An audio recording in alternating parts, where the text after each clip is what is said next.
안녕하십니까. 오늘은 6월 5일 월요일 성 보니파시오 주교 순교자 기념일입니다. 성 보니파시오 주교 순교자 기념일.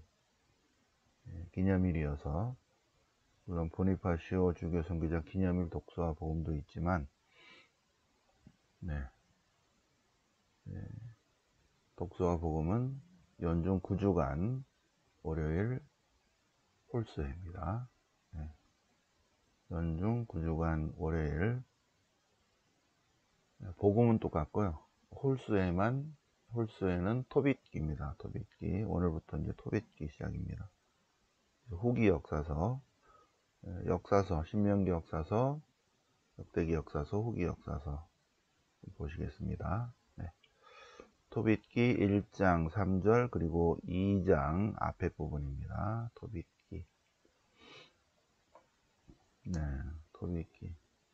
토빗기에서 오순절 축제가 벌어지는 게 나오죠. 오순절 축제를 하는 게 나옵니다. 이 오순절 축제는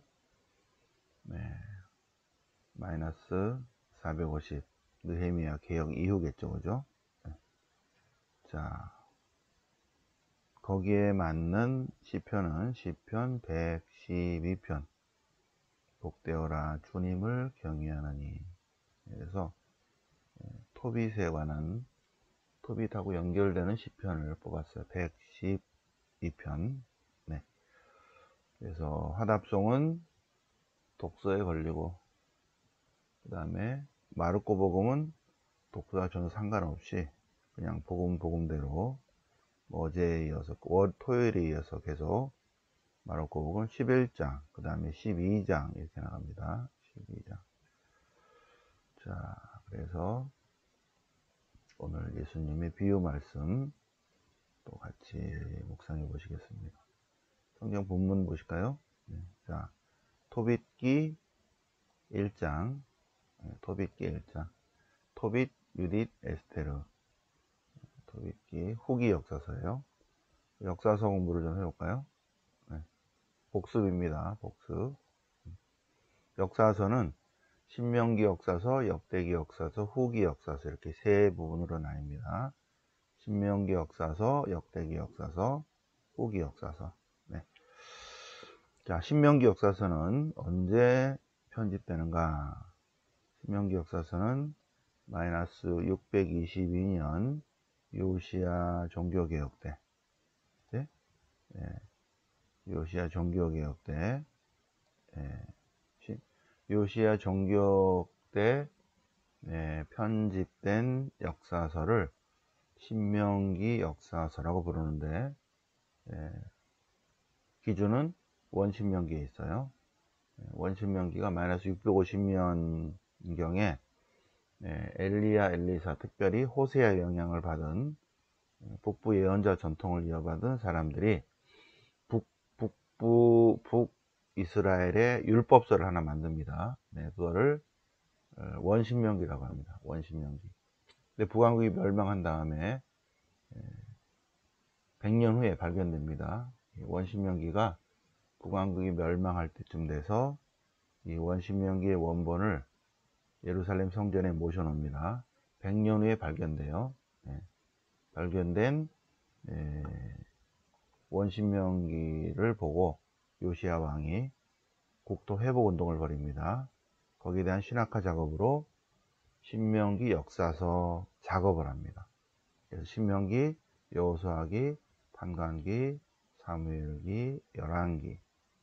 자, 그래서 622년부터 609년까지겠죠. 그죠? 609년. 609년 요시야가 세상을 떠납니다. 그때까지 신명기, 여호수아기, 판관기, 사무엘기, 열왕기 요 5개를 뭐라고 부른다? 신명기 역사서, 신명기계 역사서라고 부르고, 나중에 마이너스 400에 최종적으로 5경이 편집되면서 사실 9경이죠. 최종적으로 하면서 반을 잘라서 토라라고 부르고 뒤에 거를 신명기 역사서라고 부른다. 두 번째 마이너스 515년에 제2성전이 재건됩니다. 제2성전이 재건되면서 성전에 참여하는 것이 하느님과의 계약에 충실한 것이다 라는 역대기 신학이 나옵니다. 역대기 신학. 그래서 이것이 성전에 충실하자 하고 레위지파 사제가 역대기 신학을 정리를 합니다. 역대기상, 역대기하, 에즈라, 느헤미야. 최종 편집은 마이너스 300이 돼요. 그래서 신명기 역사서는 시작은 622년 하지만 최종적으로 마지막으로 점 찍고 손 놓는 것은 마이너스 400이에요. 515년 제2성전이 재건되면서 성전 중심의 삶으로 그런 운동이 벌어지면서 역대기 신학이 생기고 최종적으로 편집은 마이너스 300의 역대기 역사서가 최종적으로 신명기 역사서, 역대기 역사서, 그 다음에 후기 역사서. 후기 역사서는 마이너스 200, 여기 있죠? 토빗, 유딥, 에스테르. 마이너스 200에 최종 편집됩니다. 토빗기예요, 토빗기. 오늘 토빗기입니다. 그런데 이 토빗기의 저자가 토빗기를 쓴 역사적 배경은 사네립 이후에요, 그죠? 그래서 아시리아 왕들의 이름이 나오는데 티글랏 피레세르, 티글랏 피레세르는 안 나오지만 티글랏 피레세르, 살만에세르, 사르곤 2세, 사네립, 그 다음에 사네립의 아들 이렇게 나옵니다. 그런데 721년에 북왕국이 멸망합니다. 네, 멸망은 사르곤 2세가 멸망시켜요. 그 전의 왕은 포위하고 이런 거는 살만에세르인데 토빗기에서는 살만에세르 다음에 사네립이라고 이제 나오죠. 약간 뭐 한 500년 후에 했으니까 가물가물하죠. 자, 그래서 토빗은 납달리 지파입니다. 납달리 지파. 아시리아 임금 살만에세르 시대에 포로로 끌려갔다. 그런데 사르곤 2세입니다. 그런데 토빗이 이 니네베 땅으로 유배가기 전에 어떤 생활을 했는가? 토빗은 예루살렘 성전 중심이었다. 예루살렘에 주님의 성전이 있는데 다른 사람들은 예로보암이 만든 단 거기에 제물을 바쳤지만 토빗은 예루살렘 성전에 계속 갔다. 그 얘기입니다. 예루살렘 성전에 계속 갔다. 이 원신명기의 핵심이 뭐냐면 이렇게 왕국이 분열됐지만 북왕국에 있는 사람들도 예루살렘 성전 중심에 된다 라고 운동 벌린 사람이 엘리야, 엘리사, 호세아예요. 엘리야, 엘리사, 호세아. 왕국이 분열이 됐어요. 그래서 북왕국에 있는 사람들은 단이나 베델의 제물을 봉헌했는데 그런데 토빗은 예루살렘 성전에 제물을 봉헌했다는 거죠. 그래서 이 원신명기도 한 분이신 하나님, 하나인 백성, 세 번째 하나인 전례, 예루살렘 성전에 제물을 봉헌한다. 그 얘기입니다. 핵심이. 그런데 오늘 독서를 보면 토빗은 그 전에 포로로 붙잡히기 전에 항상 단이나 베델에 가지 않고 예루살렘 성전에 제물을 봉헌했다 라는 내용이 나옵니다. 그리고 포로가 되어서 아시리아로 니네베로 끌려왔다. 그러면서 살만에세르 내용이 나오고 살만에세르는 멸망 훨씬 전인데 그죠? 그리고 사르곤 2세 때 멸망했고 그 다음에 사네립이 나옵니다. 살만에세르가 죽고 그의 아들 사네립이 아니고 사네립, 사르곤 그 다음에 사네립이에요. 사네립. 마이너스 701년의 사내립 원정 사건 우리 공부했습니다. 사내립이 아들이 아버지를 죽입니다. 아들 둘이 죽이고 다른 아들 에사르 핫돈이 뒤를 잇습니다. 이거는 맞아요. 네. 근데 아키카르라는 사람이 총리 정도 된다. 총리. 아키카르라는 사람은 실존 인물입니다. 예. 아키카르의 우화집 이런 게 있죠.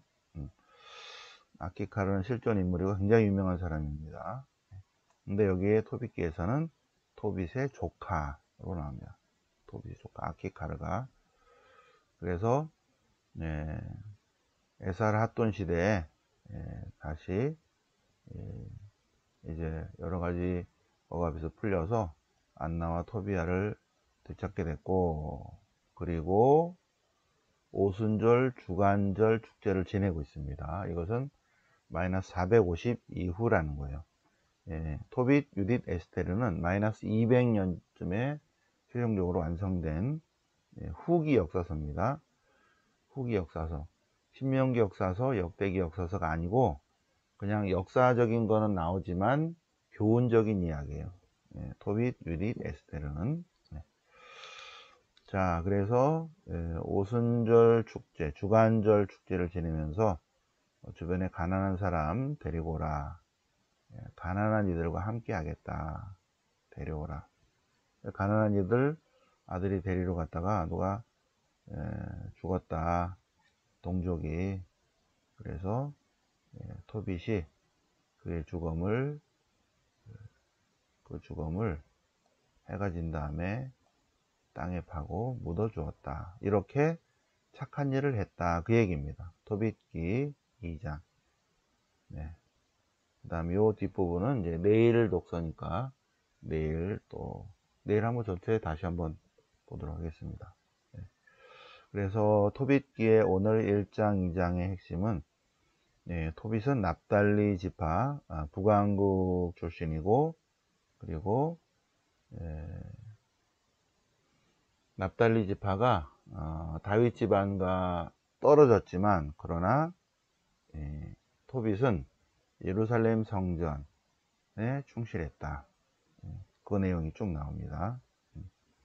그러고 다음에 이제 역사적인 얘기가 나오는데 약간 틀리지만 어쨌든 토빗이 마이너스 721년 북왕국이 멸망한 다음에 아시리아가 점령했어요. 북왕국을.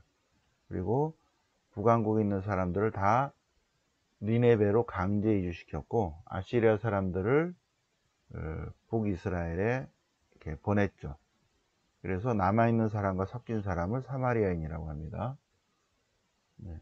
그래서 토빗은 포로가 돼서 니네베로 갔다. 네. 그러면서 역사적 배경을 조금 설명하는데 약간 틀리지만 어쨌든 살만 에세르, 사네립, 에사르 핫돈 이런 임금의 이름들이 나온다.